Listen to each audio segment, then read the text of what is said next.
Hi, this is Randy Finney with Right Side of the Chart, and this is an early session update for Friday, August 16th, 2024. It's 10:25 a.m. Eastern Time as I'm starting the video. So we're about an hour into the trading day. Markets are virtually flat.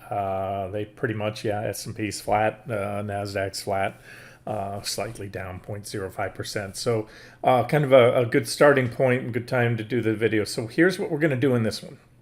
I'm going to get pretty darn granular. I'm going to tell you, as I usually do, key levels to watch, key developments to watch for my own trading plan, expectations, view on the markets. But we're going to stick with, so we don't go all over the place, we'll stick with the Qs, the most important index, in my opinion, Nasdaq 100, QQQ. I'll often toggle to the Nasdaq futures as well in there.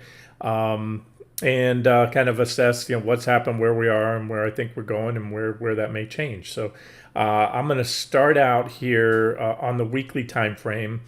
This is kind of a recap of what I covered yesterday. So as far as speaking to right now, because I do both, I'm speaking to the longer term swing / trend trader and my longer term outlook, and that pertains to these targets on the weekly chart.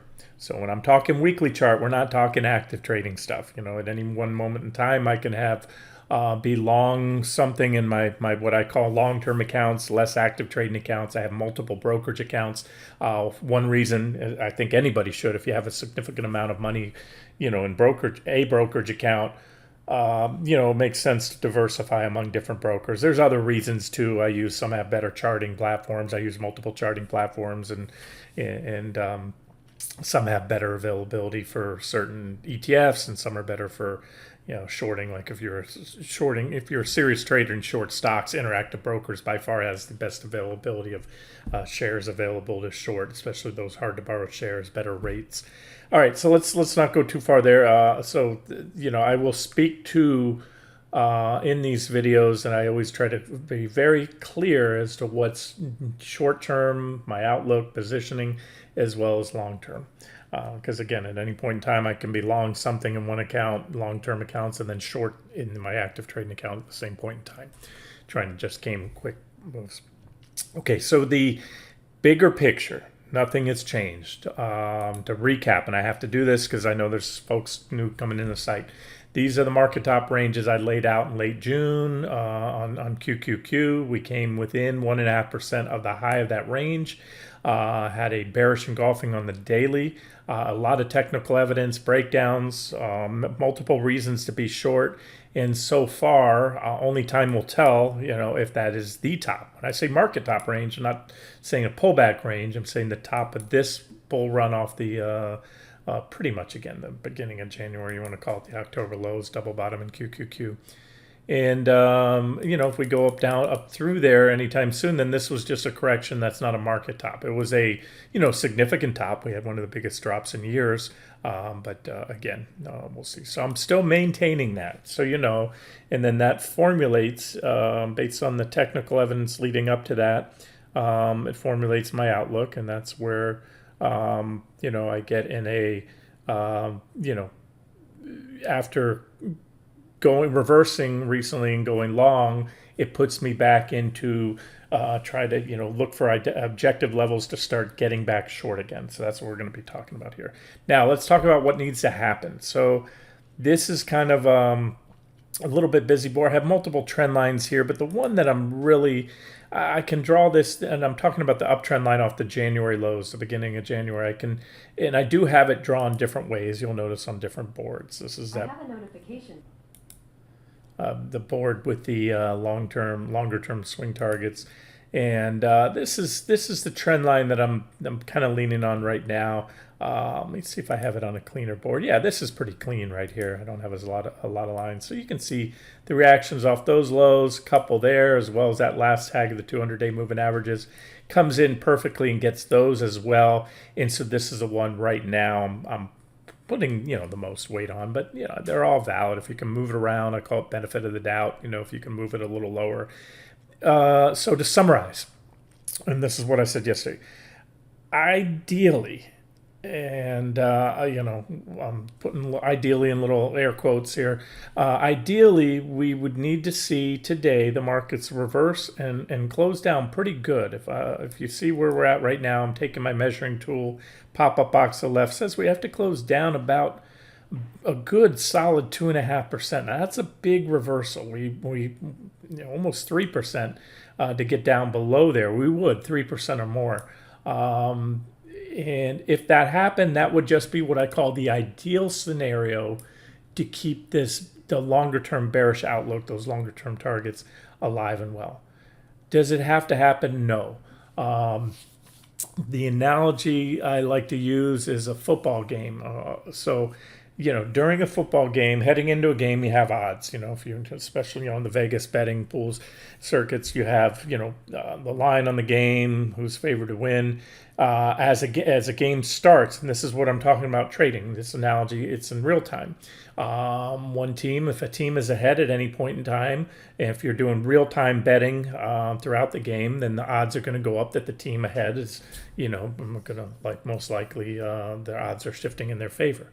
And so right now, if we close today solidly back above the trend line, the odds have shifted back to the bulls at this point in time. The game is not over. It's far from over because we're still well off those. Remember, we put in, let me just toggle back to it.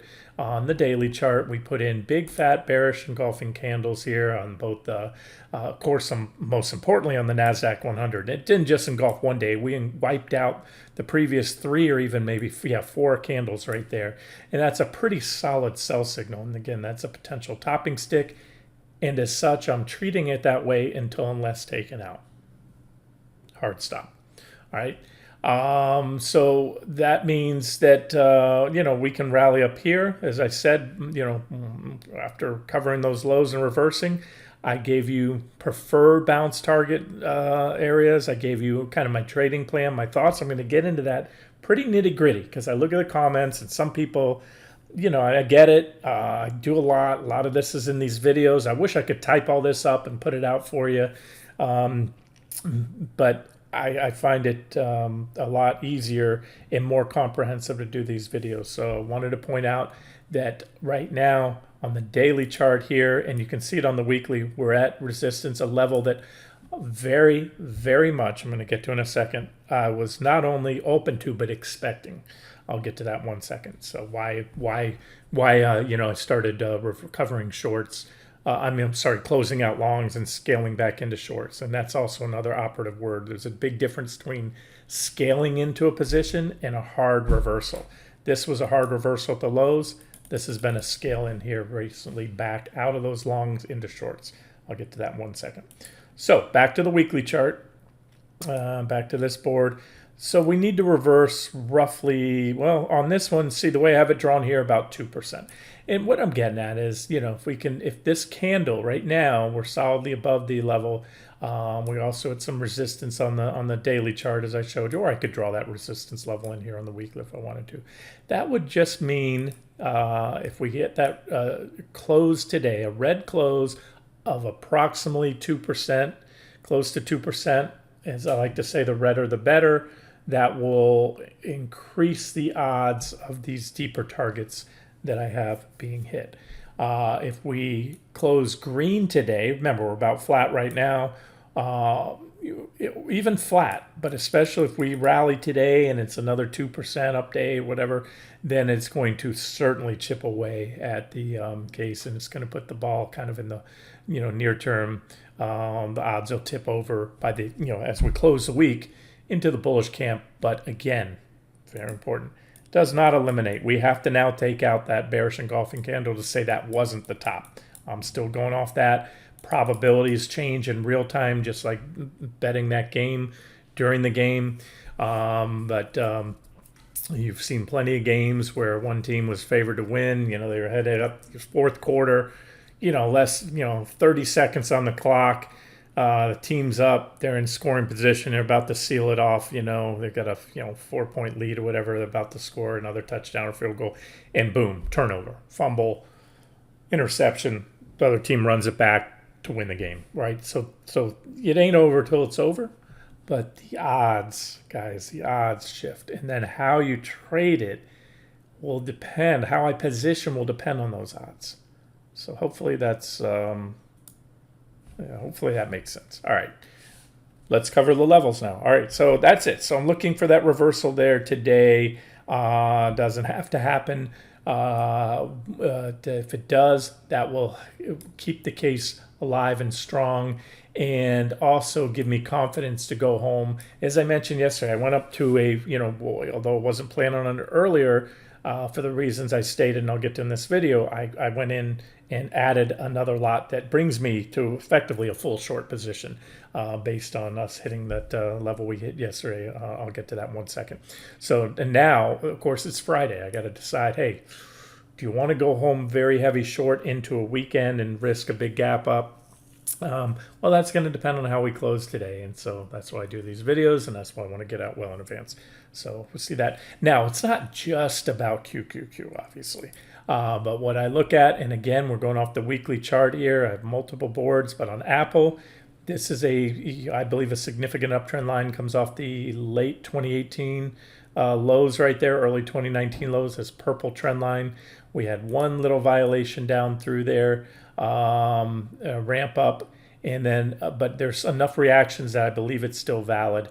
Apple's a tough one. Some of these big jumbo mega caps, their stock buyback programs are so big that I'm taking each one's individual chart, especially those with the massive buyback programs, with a grain of salt, because you can very easily, you give me enough money, I can control the stock market. I can control any stock. If you have enough money, supply and demand move stocks. And so, when Apple, there was a clear breakdown there, and their buyback numbers and what their parameters are, they do not disclose, but it's easy to gun up and foil breakdowns and all that. However, at the end of the day, we got to take the charts for what they are. We had a breakdown last week. And Apple as well is within spitting distance. If it can close reverse today, it's got to be a pretty healthy reversal. We'll close back down below that trend line. I'm just going over these collectively. Microsoft, no chance. Now, however, on Microsoft, and this is why I'm doing this video again, depending on how we close the week or close the day today, that determines how we close the week, and that determines how these weekly candles print. So Microsoft, we had, broke down here. The primary trend that broke right there, back tested, rejected, broke the secondary, or what I call BOD, benefit of the doubt trend line. So nothing but sell signals in this stock. Biggest drop in months. Clearly bearish price action. Took out the 200 days last week. This is a weekly chart, but as I mentioned, the 40 period weekly EMAs and SMAs are the same as a 200-day period on a daily chart. And so where I'm going with this one is Microsoft overshot the 200s, but remember, at the very same time, the major indexes, the S&P 500, the Nasdaq, and the majority of these stocks were falling too and held. Even if they intraday undercut their 200s, they're back above and they held. So you got to get props there. This is, as I've repeated, and that's why we went long Monday before last, because of that first pullback, first test of the 200s in a long time.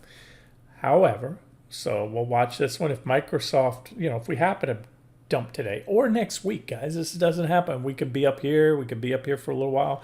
Watch this. So collectively, the more of these that get back under, Microsoft is within right now, I'll measure it. You'd grab the top where we're at, current price level. We're only about 2% above the 200-day moving averages. So I know what I'm doing is somewhat repetitive right now. I'm covering, I'll get to NVIDIA. NVIDIA is comfortably above. Remember, NVIDIA also, we covered the short, went long. It's a hit first target where a bounce was expected, hit the 200-day moving average there, the exponential. Alphabet also in pretty much in very close proximity. You can see this one has just a beautiful chart because levels to watch, key support. Primary uptrend line, again, off the January lows, comes in, catches that candle right there. That candle was the same time they bought the 200. That was a pullback to the 200-day moving averages, as was this, once we recovered them here. and the stock just behaves exceptionally well to the 200. So it was a no-brainer, again, to cover shorts and go long on the test for the 200s. $1 million question is, how long are we going to bounce? And I'm going to get to that in a second. So and trendline support. So again, while I'm watching this, if we've already had what I positioned for and said would get a reflexive bounce. It's just almost a Pavlovian instinct. Pavlov's dogs. The bell rings. The dip buyers are going to buy the 200-day moving averages, and I'm going to tell you why I don't think it's going to be like this time again. I know that's where a lot of you are saying, "Well, Randy, the VIX just went crazy, spiked, and it's pulled way back." Somebody asked that. How come you don't think with such that high spike in the VIX? I'm going to try to address that in this video. But I wanted to show you these levels. So if we dump today, sometimes you do just blast right on through the 200s. You'd usually at least stop and check them real quick. But again, we're in close proximity, guys. That's what my point here is. Very close proximity, and those levels could go. And it's the nature of a major turn in the market. That's one thing that's kind of overriding my whole trading plan, and why the reason that, although I stated, and I'll get to that here. Let me just, we'll get back to these charts here. I'll show you Amazon and Meta in a second.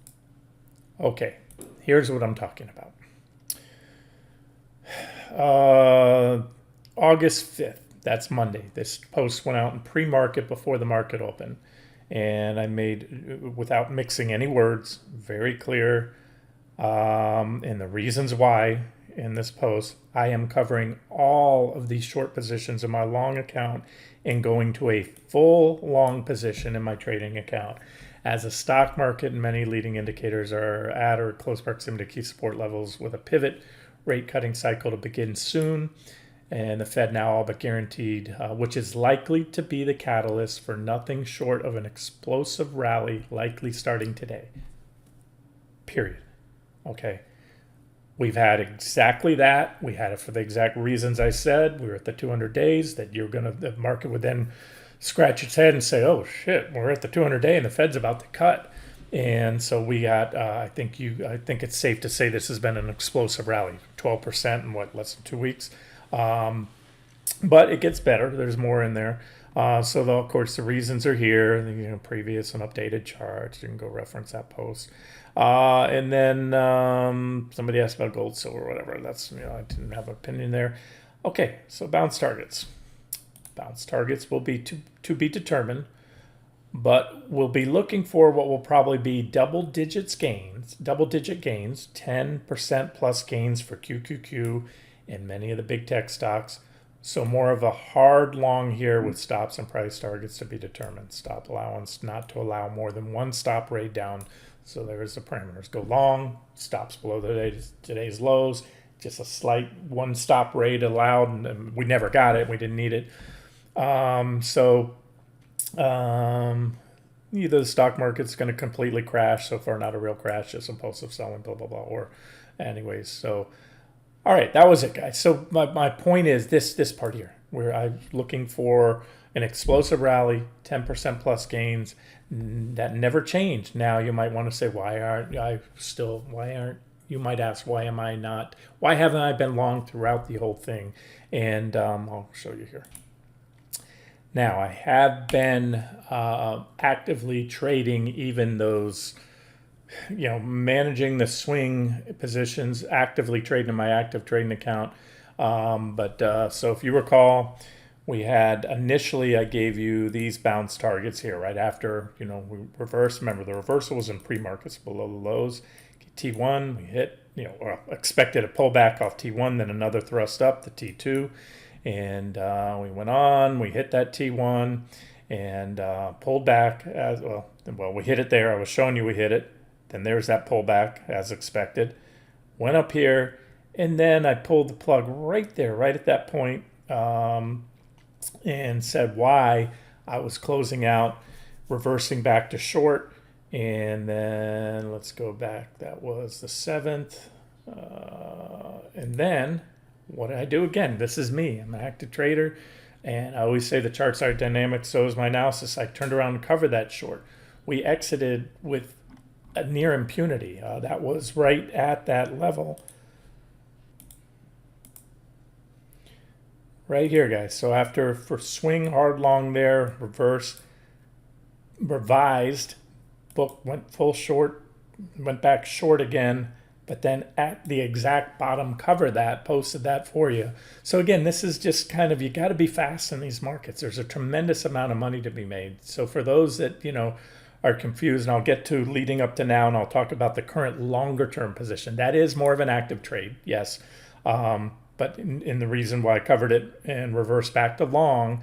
So what you're doing here, what I'm getting at is by active swing trading, you're enhancing the gains tremendously. Being short the bulk of the move down, almost all of it, with 2 counter trend trades on the long side posted as active swing trades, including this one. That was 3% in a day, recycle back in. But then going from there, so that was at 3% pullback. So long, close longs, go short, cover shorts, go long. Then revising that where I initially had this, so back to the longer term swing trading. And this has all been very detailed, laid out in these posts the last few weeks. So this is where from right there, where I revised that down to the, to close out the longs off the lows and start scaling. That was entry 1. We got back there, and I'm not going to pull each post, it's going to take forever. We got back there and I stated, no, not adding again yet. It wouldn't make any sense because that's the same price point. So I'm waiting for a higher level. We got that, and we got to that old T2 zone. I said that is an objective, the next lot. And again, guys, big difference, and you need to know this in trading and investing, between a hard reversal, meaning cover shorts, go full long, and a scale in. And that's what I've been speaking to the longer term swing traders, scaling in from this point right here. Next objective level there, then the downtrend line, and then just yesterday. And I want to talk about yesterday. So yesterday I told you I revised my trading plan. Initially I was going to wait until we had evidence of a reversal and we started breaking these trend lines. And then I was going to I would be adding, given it less favorable prices, waiting for a reversal. That was my initial plan, evidence that the move had run its course.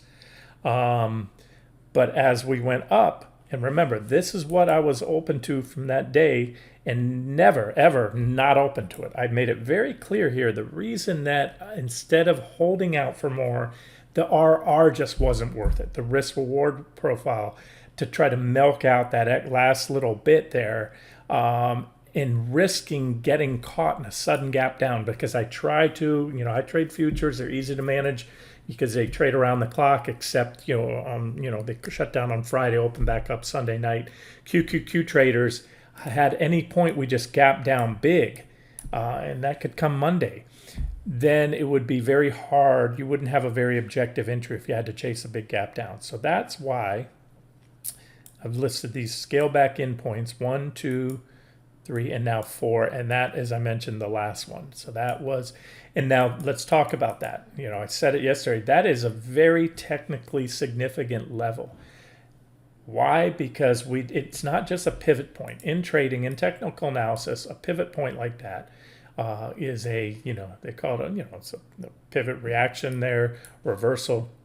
But it was followed by, again, one of the biggest drops in many years. In just 3 days, the Nasdaq, especially the futures, I know they went at least 11% down from there into the lows that we had on Monday morning, which is lower than where the market opened.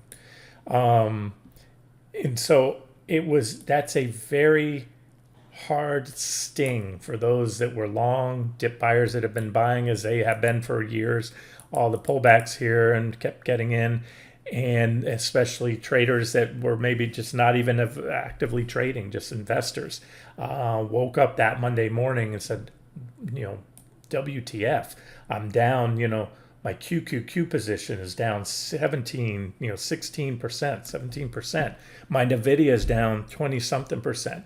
And so my point is, this has a very high technical significance because of the psychological, pain that was inflicted after that move. So therefore, I think it's a very good level, and hence why I revised my trading plan, as told you, and took it up to the last part that I plan to add for a swing position down in those longer term accounts, swing accounts. I'll continue to actively manage my active trading account as such, but that's it. So and for that reason, it's a big level. And to kind of recap, going back from the 5th, the morning of the reversal there, I expected an explosive rally. I think that qualifies as explosive, 12% plus gain, especially if you had the boost in the pre-market trade in a matter of, as I said, a couple weeks. Okay, so I'm just gonna, while we're on the shorter term charts, I'll toggle over. This is the NQ futures. There's that pretty big level too. It's a 76.4 fib right there. Price resistance. It's that same price resistance you can see. It shows very well in the daily chart. Major reaction high again. It's that plunge that came right there in the futures, and in QQQ.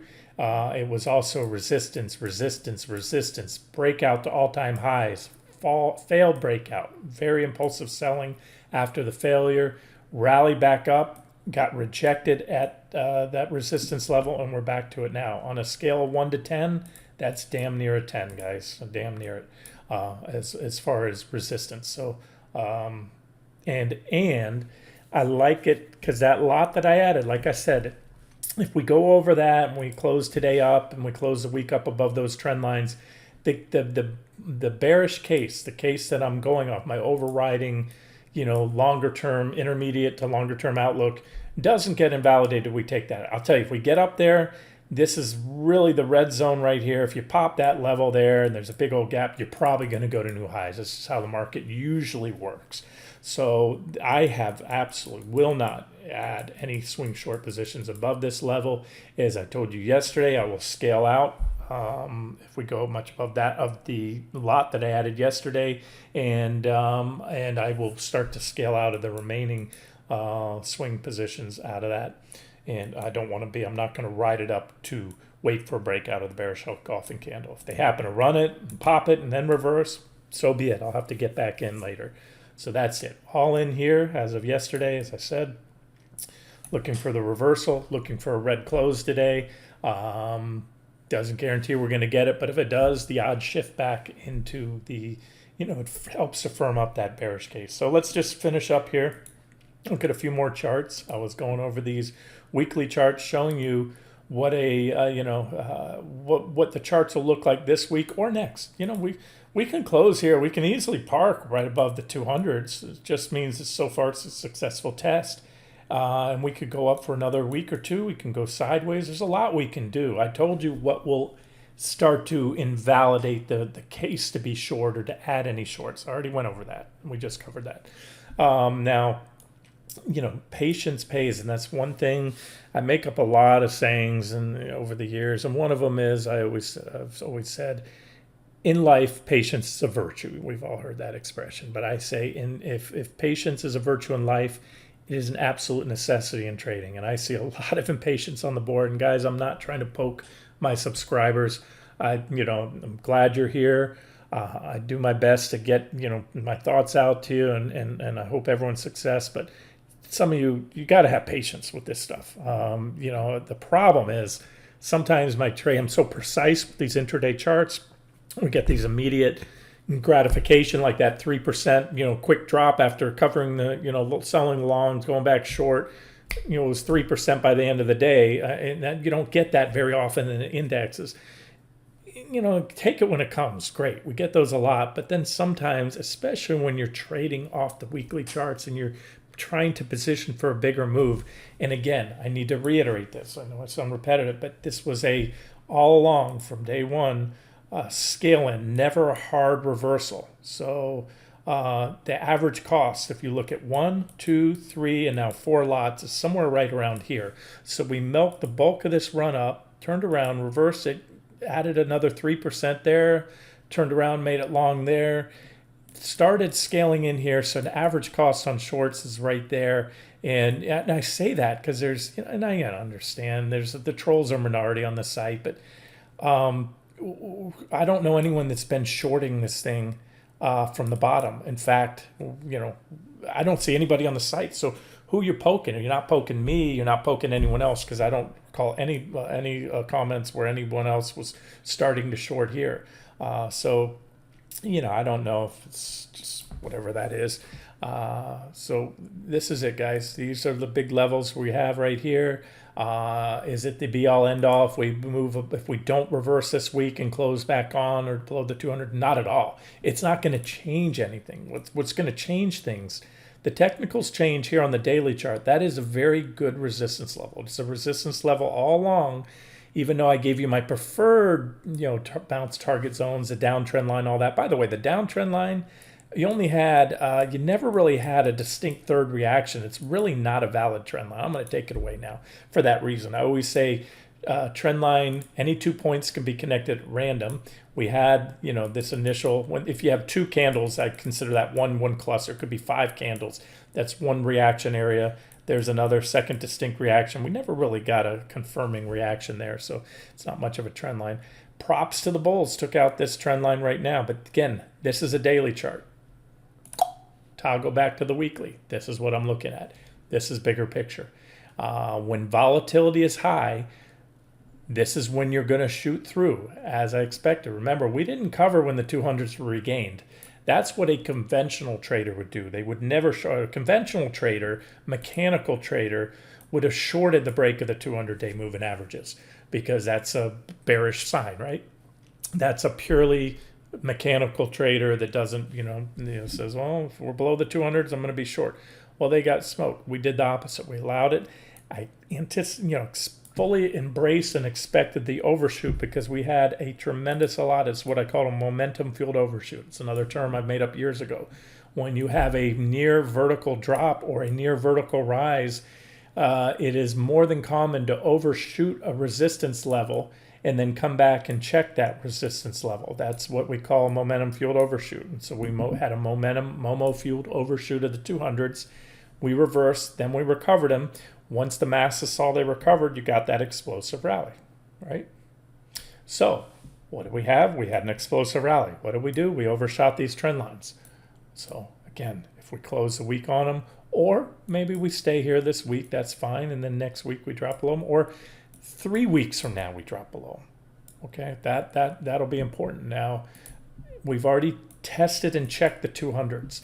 It increases the odds, just like my price targets. Remember, that's why I list multiple price targets. You can find that on the site. If you go to resources, frequently asked questions, and you go to trading related questions up here. Why do I list multiple price targets? It's all here, and it says clearly that the odds on the initial tag of each one are likely somewhere in that's written, and I talk about that often. So go back to the chart here.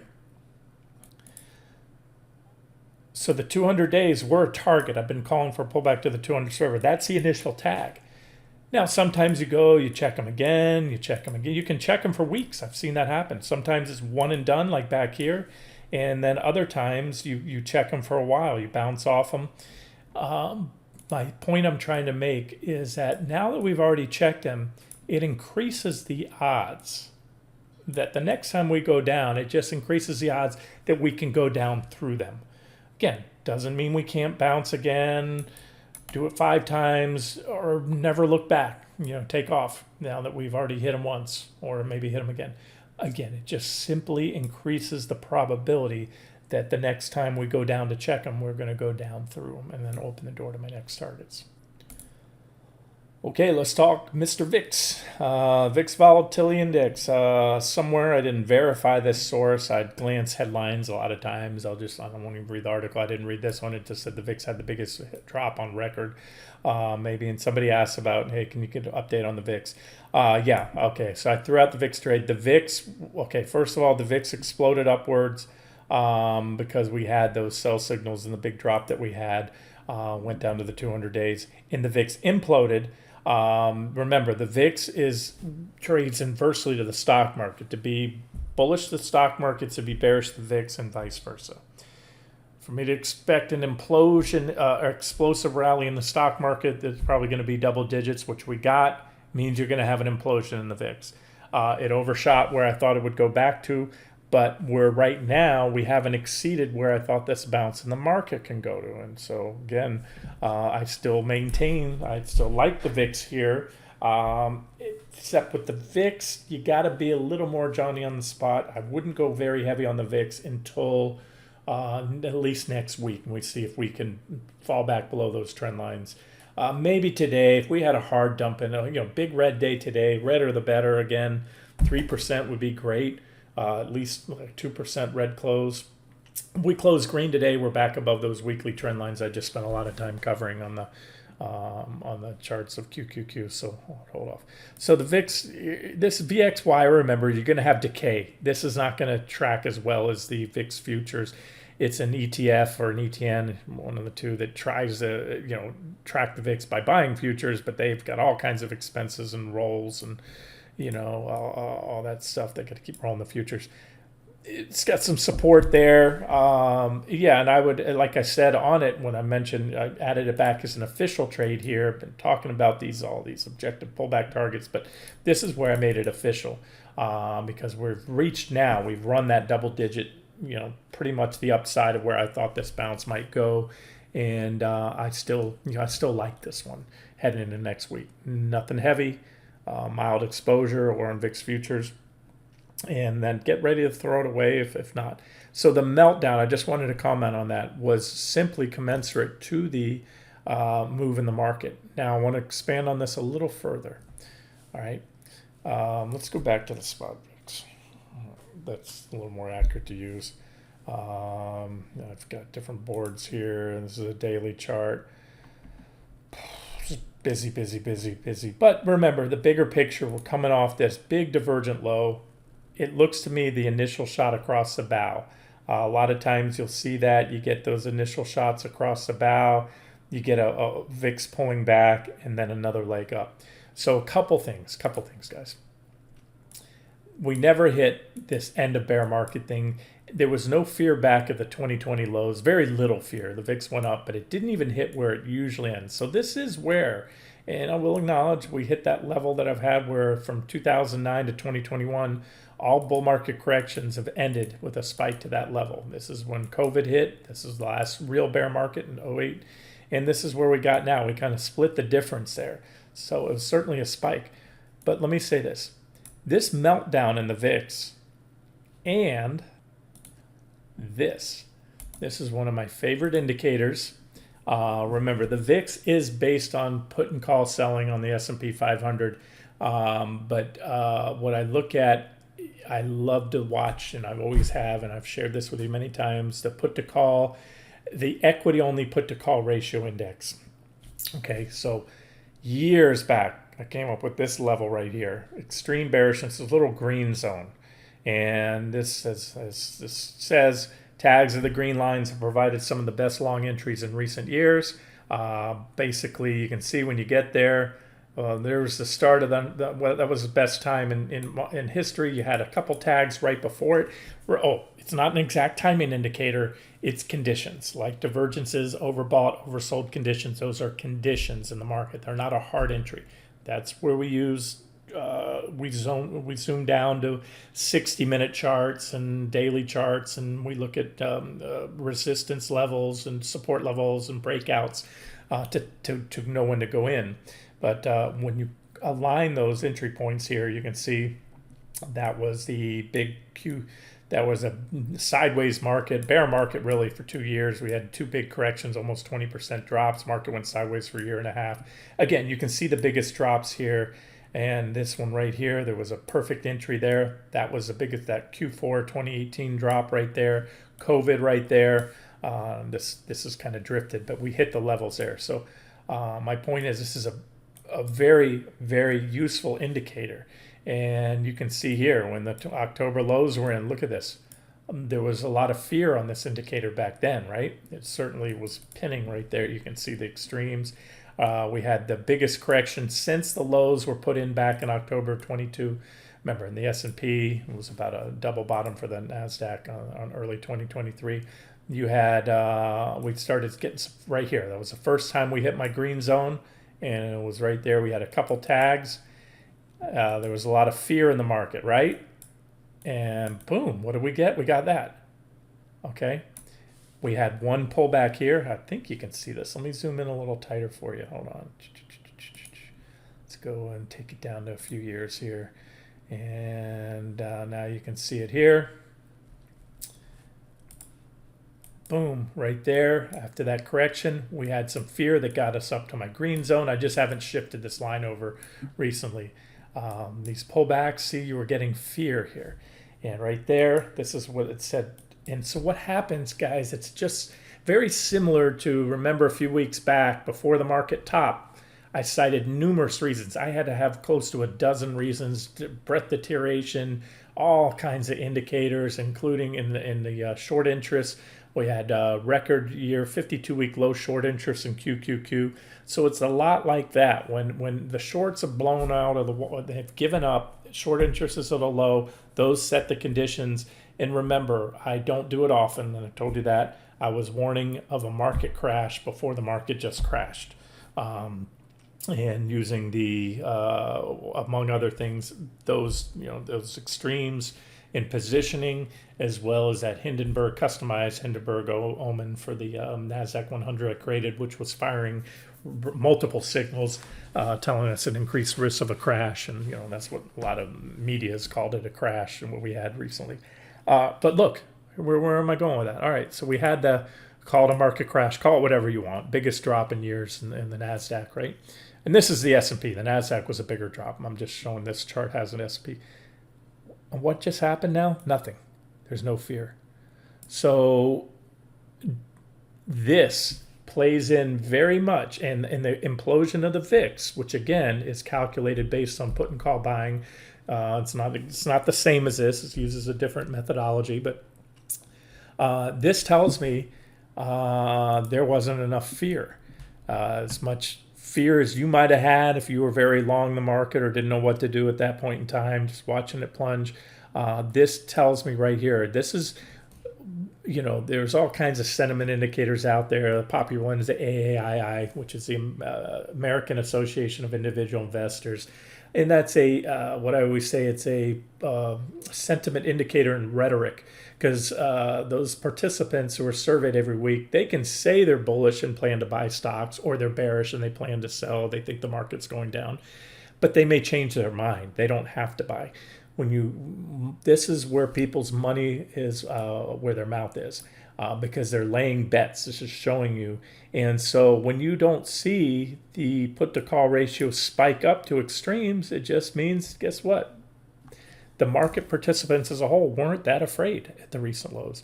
And based on the technical evidence we had leading up to it, it tells me the probability that last Monday's lows, when we reversed, was a bottom before we go to new, just a correction with a bottom and the market's going to new highs. There's very little, low probability of that based on this. Had I seen this, put to call ratio spike up to really high levels, I'd say, you know what, that may be at least an intermediate bottom that might last for several months based on that.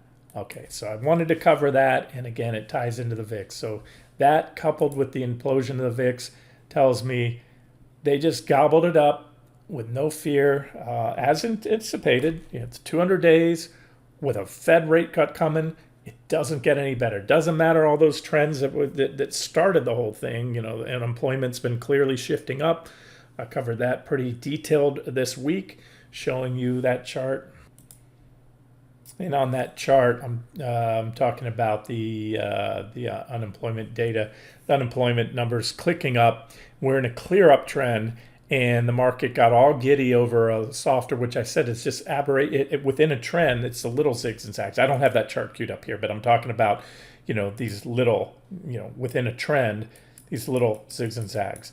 But when some people can't see the forest through the trees.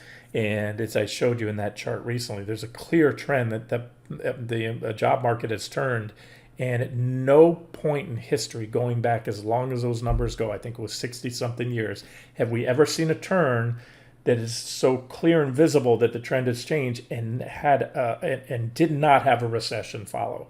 It would be the first to see, again, not just a blip up. Again, I'm sorry I didn't have that chart queued up, but I covered it earlier this week. Now, here's another one I've been talking about for a while and something I continue to monitor, credit spreads. We've had historically low credit spreads. Credit spreads, for those of you not familiar, is the difference of what you're getting effectively, the difference of what a no risk U.S. Treasury bond is paying and what junk bonds are paying. Junk bonds, high yield is a nickname for junk bonds. Anything below triple B rated is considered high yield or junk bond. It doesn't mean that the bond's complete garbage. It just means the company has a higher risk of default. Although they're still currently making payments, as long as they're not down D-rated default. All right, so this is about as low as credit spreads go. And what you're looking at here, guys, I'm sorry, these are the spreads right here, the blue line. On top, I have the S&P 500. So this level here, the index being about 2,000.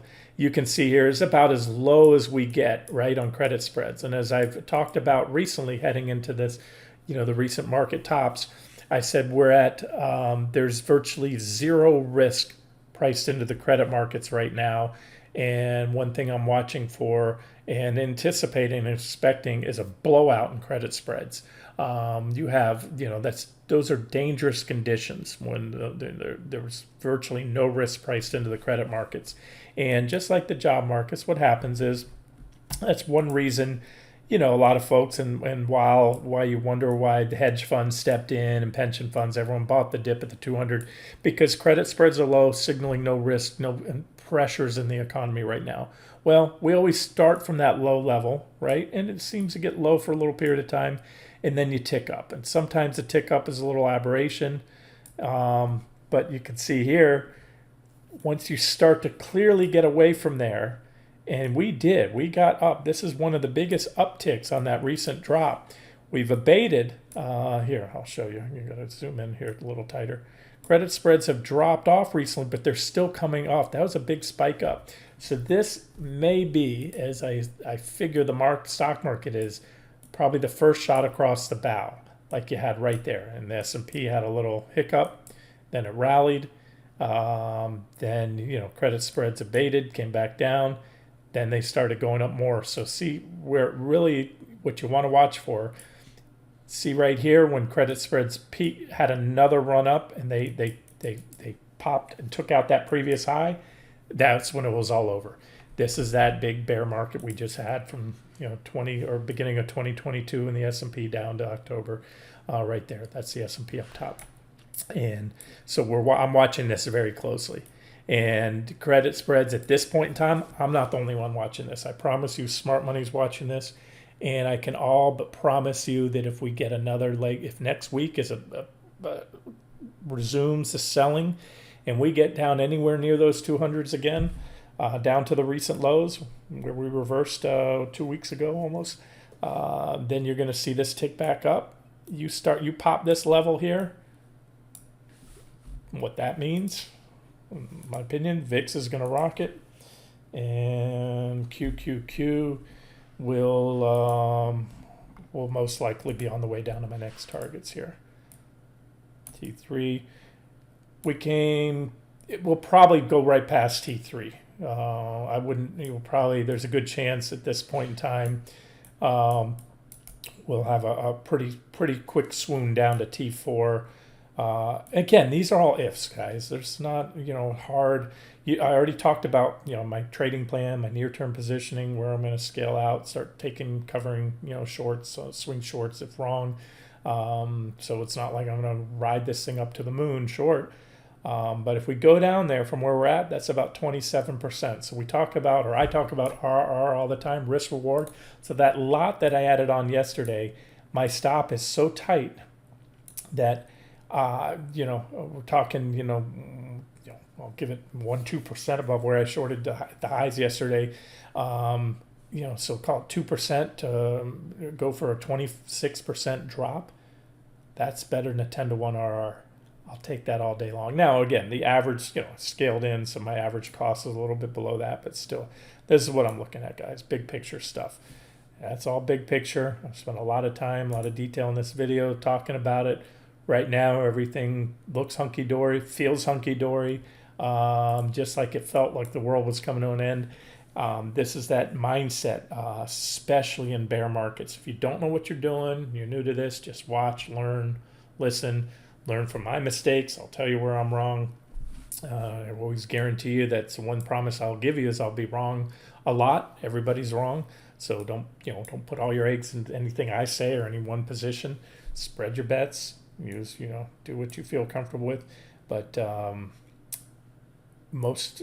we know it. You can look at all the comments on the site. Most folks wanted to be long here, and we're ridiculing this short on that minor trend line break and the bearish engulfing candles, and then the break of that trend line, the break of this one, and the back test. But those folks, want to get, and I'm speaking generically. I'm not talking about people on this site. I'm talking about market participants as a whole. This is where it's going to feel bullish. It should feel like you should be getting long, but the charts are saying otherwise. If you see them the way I do, that is. And here, felt like henny penny, sky is falling, world's coming to an end. That's blood in the streets, at least temporarily, and that's where you want to cover those shorts, go long for the bounce. And then, like I said, trading plan and was not a hard re-entry, but a scale in from here up to here. So we're averaging somewhere about here. And therefore, if that was your trading plan or what you did as well, then you can calculate based on your average cost and what your target is. Again, if you're, you might not be playing the long game. If you are, I just shared my thoughts. Yeah, probably, they'll step in. That's still a target, 413. I expect a reaction. At this point in time, I don't expect another double-digit reaction. Elliott Wave says if this is wave 1 down, that's wave 2. We're looking at a P3 coming up. P3 is always the largest, most impulsive, and then probably get a nice tradable bounce there. Primary wave 4 and maybe a 5 down. But of course, I have deeper targets. We'll see how that plays out. I'm not a hardcore Elliott waver. I've studied it, used it. It's just the problem is the wave counts are too subject to revision to find them, for me to have a lot of predictive value, a lot of hindsight stuff. I'm not big on hindsight analysis. All right, guys, I got to wrap it up here. I've been talking for, almost an hour. Remember, on these videos, you can hit the playback speed on the settings. I usually watch YouTube videos at 1.5, sometimes 1.75 playback speed, depending on what I'm watching. You can do the same. It cuts the video thing down. And look, if today is a non-event, we close green or flat, to be continued next week. It's the same levels. The market, like I said, patience pays. If we start moving higher, then we start chipping away at the bearish case, but we don't eliminate it completely until we've taken out those new highs. All right, well, I'll stop here. This has been Randy Finney with Right Side of the Chart. Have a great weekend.